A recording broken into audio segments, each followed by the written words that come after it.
ମେଘମାଳାରେ ଶୀଘ୍ର ଆଗମନ କରିବାକୁ ଯାଉଥିବା ଆମମାନଙ୍କ ପ୍ରଭୁ ଯୀଶୁଖ୍ରୀଷ୍ଟଙ୍କ ପବିତ୍ର ଓ ବହୁମୂଲ୍ୟ ନାମରେ ପୁନର୍ବାର ଆପଣ ସମସ୍ତଙ୍କୁ ଏହି ସୁପ୍ରଭାତ ସମୟରେ ନିର୍ମଳ ଖରା ୟୁଟ୍ୟୁବ୍ ଚ୍ୟାନେଲରେ ସ୍ୱାଗତ କରେ। ପ୍ରତିଦିନ ପ୍ରତି ପ୍ରଭାତ ଆମମାନେ ନିର୍ମଳ ଖରା ୟୁଟ୍ୟୁବ୍ ଚ୍ୟାନେଲ ମାଧ୍ୟମରେ ନୂଆ ନୂଆ ପ୍ରସଙ୍ଗରେ ଆମେ ପ୍ରଭୁଙ୍କର ବାକ୍ୟ ଶୁଣୁଛୁ। ଆଉ ପରମେଶ୍ୱର ଆମମାନଙ୍କୁ ପ୍ରତିଦିନ ସେ ଆମମାନଙ୍କୁ କଥା ହେଉଛନ୍ତି, ଆମମାନଙ୍କୁ ତାଙ୍କ ବାକ୍ୟ ଦ୍ୱାରା ଅନେକ ବିଷୟ ଆମକୁ ଜଣାଉଛନ୍ତି। ସେଥିପାଇଁ ମୁଁ ପ୍ରଭୁଙ୍କୁ ଧନ୍ୟବାଦ ଦିଏ ଆଉ କହିବା ପାଇଁ ଚାହେଁ, ଏସବୁ ଆମର ଜ୍ଞାନ ବୁଦ୍ଧି ଆମମାନଙ୍କର ଟେକ୍ନିକ୍ର କାମ ନୁହେଁ, ଏହା କେବଳ ପରମେଶ୍ୱରଙ୍କର ଦୟା ଓ ଅନୁଗ୍ରହ ଅଟେ, ଯାହାଦ୍ୱାରା କି ଆମେ ପ୍ରତିଦିନ ଆପଣମାନଙ୍କ ନିକଟକୁ ନୂଆ ନୂଆ ପ୍ରସଙ୍ଗରେ ଆମେ ଆସୁଛୁ ଆଉ ପ୍ରଭୁଙ୍କୁ ଧନ୍ୟବାଦ ଦେଉଛୁ। ତାହା ସହିତ ଆପଣ ସମସ୍ତଙ୍କୁ ମଧ୍ୟ ହୃଦୟ ସହିତ ଧନ୍ୟବାଦ ଦେଉଛୁ ଯେ ଆପଣମାନେ ନିୟମିତ ଏହି କାର୍ଯ୍ୟକ୍ରମକୁ ଦେଖୁଛନ୍ତି। କେବଳ ଦେଖୁଛନ୍ତି ତାହା ନୁହେଁ, ଆପଣମାନେ ଲାଇକ୍ କରୁଛନ୍ତି, ସେୟାର କରୁଛନ୍ତି, କମେଣ୍ଟସ୍ କରୁଛନ୍ତି। ଆଉ ଆପଣମାନଙ୍କ ଲାଇକ୍ ସେୟାର କମେଣ୍ଟସ୍ ଗୁଡ଼ିକକୁ ଆମମାନଙ୍କୁ ବହୁତ ଉତ୍ସାହିତ କରୁଛି।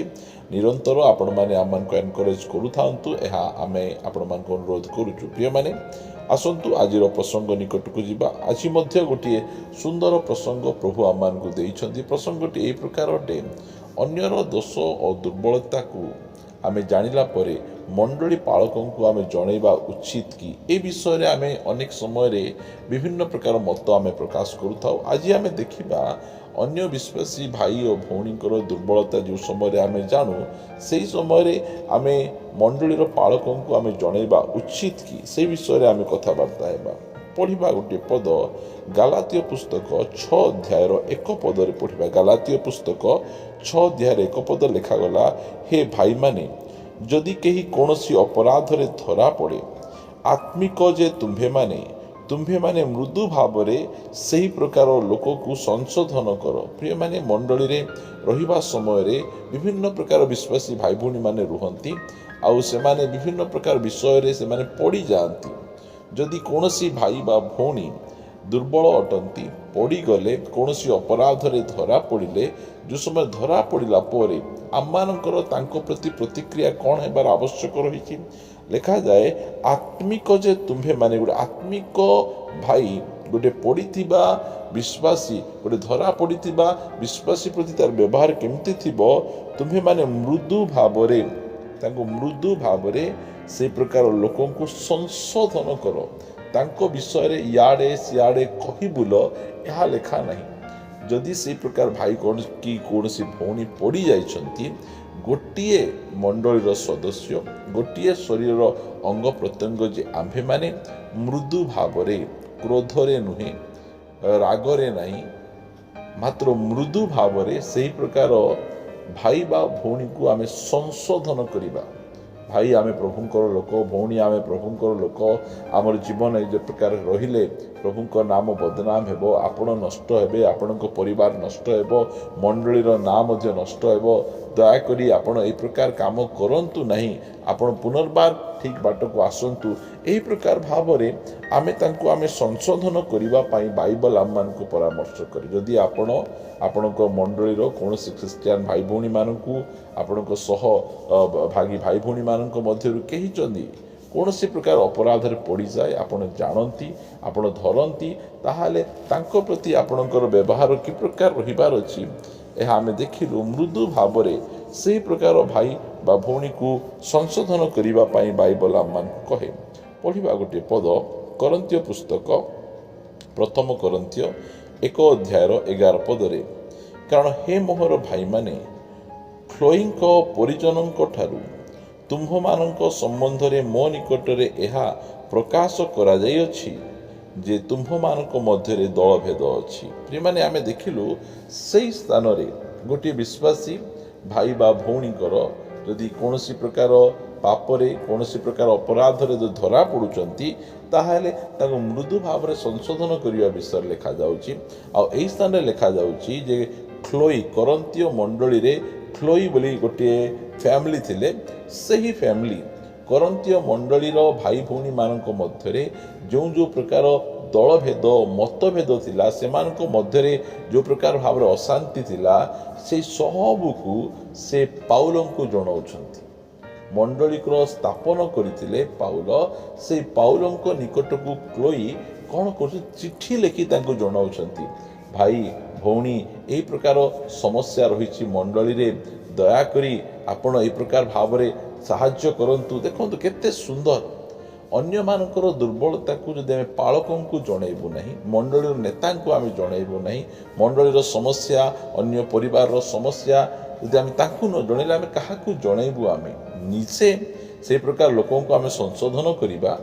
ଆଉ ଯଦି ଆମ ଦେଇ ହେଇପାରୁନାହିଁ, ଆମେ କରିପାରୁନାହୁଁ, ତାହେଲେ ଆକୁ ତାକୁ କହି କିଛି ଲାଭ ନାହିଁ, ବଚସା କରି କିଛି ଲାଭ ନାହିଁ।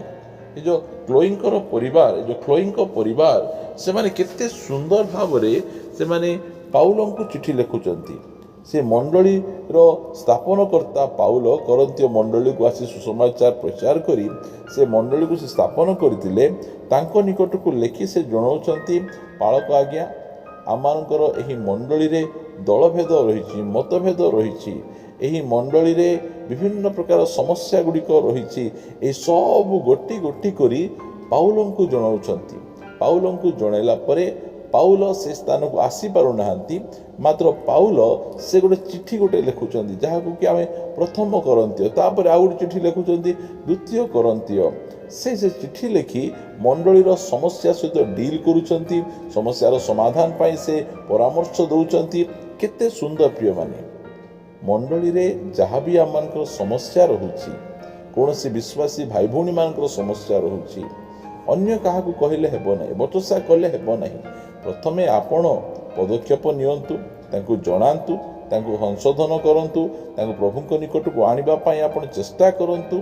ଯଦି ହେଇପାରୁନାହିଁ, ତାହେଲେ ମଣ୍ଡଳୀର ପାଳକଙ୍କୁ ଜଣାନ୍ତୁ। ସେହି ପ୍ରକାର ଭାବରେ ଆମେ ମଣ୍ଡଳୀର ନେତାମାନଙ୍କୁ ଆମେ ଜଣାଇବା, ଯାହାଦ୍ୱାରା କି ନେତାମାନେ ସେଇ ବିଷୟରେ କିଛି ପଦକ୍ଷେପ ନେବେ। ଯୋସେଫ ସେ ଭାଇମାନଙ୍କ ମଧ୍ୟରେ ଛୋଟ ଥିଲା, ମାତ୍ର ଇଆଡ଼େ ସିଆଡ଼େ ଦେଖୁଥିଲା ଭାଇମାନେ ବିଭିନ୍ନ ପ୍ରକାର ଦୁଷ୍ଟ କାମ କରୁଛନ୍ତି।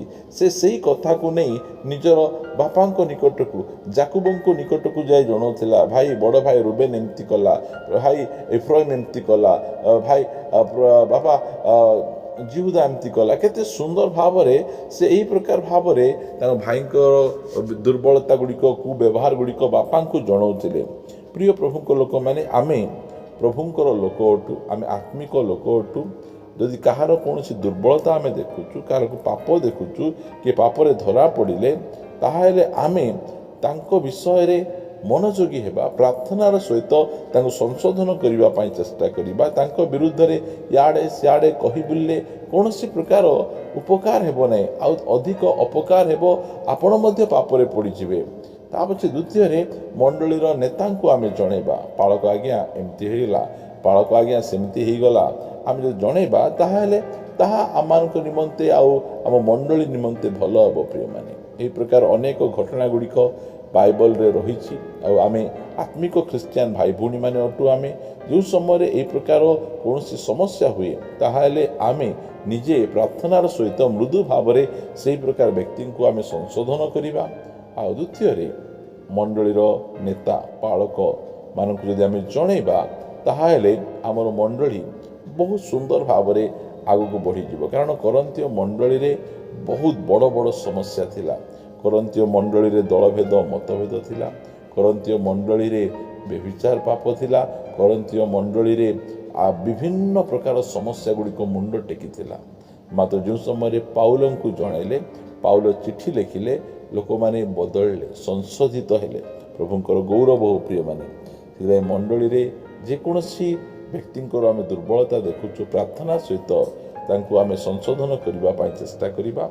ନହେଲେ ଆମେ ମଣ୍ଡଳୀର ନେତାମାନଙ୍କୁ ଜଣାଇବା, ଯାହାଦ୍ୱାରା କି ମଣ୍ଡଳୀ ବହୁତ ସୁନ୍ଦର ଭାବରେ ଆଗକୁ ବଢ଼ିପାରିବ। ଆସନ୍ତୁ ପଦେ ପ୍ରାର୍ଥନା କରିବା। ଗୌରବମୟ ପିତା, ଆମେ ତୁମକୁ ଧନ୍ୟବାଦ ଦେଉଛୁ। ପ୍ରଭୁ, ଆଜି ପୁନର୍ବାର ଆମମାନଙ୍କ ସହିତ ତୁମେ କଥାବାର୍ତ୍ତା ହେଲ। ଆମମାନଙ୍କ ମଧ୍ୟରେ ଅନେକ ଦୁର୍ବଳତା ଗୁଡ଼ିକ ଅଛି। ଆମେ ଅନେକ ସମୟରେ ଆମେ ପଡ଼ିଯାଉ। ତୁମେ ପ୍ରଭୁ ଆମମାନଙ୍କୁ ପ୍ରଭୁ ଧୈର୍ଯ୍ୟ ଧରି ତୁମେ ସମ୍ଭାଳୁଛ। ତ ବାକ୍ୟ ଦ୍ୱାରା ତୁମେ ଆମମାନଙ୍କୁ ଏନକରେଜ୍ କରୁଛ ଯେ କୌଣସି ଭାଇ ପଡ଼ିଗଲେ, ଭଉଣୀ ପଡ଼ିଗଲେ ଆମର ବ୍ୟବହାର କେମିତି ରହିବାର ଆବଶ୍ୟକ ଅଛି। ମୁଁ ତୁମକୁ ଧନ୍ୟବାଦ ଦେଉଛି। ତୁମେ ଏତେ ସୁନ୍ଦର ଭାବରେ ତୁ ବାକ୍ୟ ମାଧ୍ୟମରେ ଆମମାନଙ୍କ ସହିତ କଥାବାର୍ତ୍ତା ହେଉଛ। ଆମେ ଅନେକ ଥର ଅନ୍ୟର ଦୁର୍ବଳତା ଗୁଡ଼ିକକୁ ନେଇ ଅନ୍ୟମାନଙ୍କୁ କହିଛୁ, ବଚସା କରିଛୁ। प्रभु मात्र यही समय आम क्षमा मागुचु दयाकोरी आमको क्षमा कर अन्यर दुर्बलता को देखिले आमको कि प्रकार व्यवहार करने को पड़ो यह तुम्हें आम को शिखई धन्यवाद जो मैंने भूल बाटर अच्छा ठीक बाटर आसतु आ प्रार्थना करुच्ची मंडली समस्या गुड़िकर तुम्हें समाधान कर तुम्हें गौरव पाओ प्रार्थना प्रिय प्रभु जीशु नाम मागुची आमेन आमेन प्रेज द लॉर्ड प्रभु आम समस्त को प्रचुर भाव आशीर्वाद करंतु प्रभु जदि अनुग्रह करती आसंता समय पुनर्बार आ गोटे नुआ अध्याय परस्पर सहित साक्षात करवा रहिबा नमस्कार praise the Lord God bless you.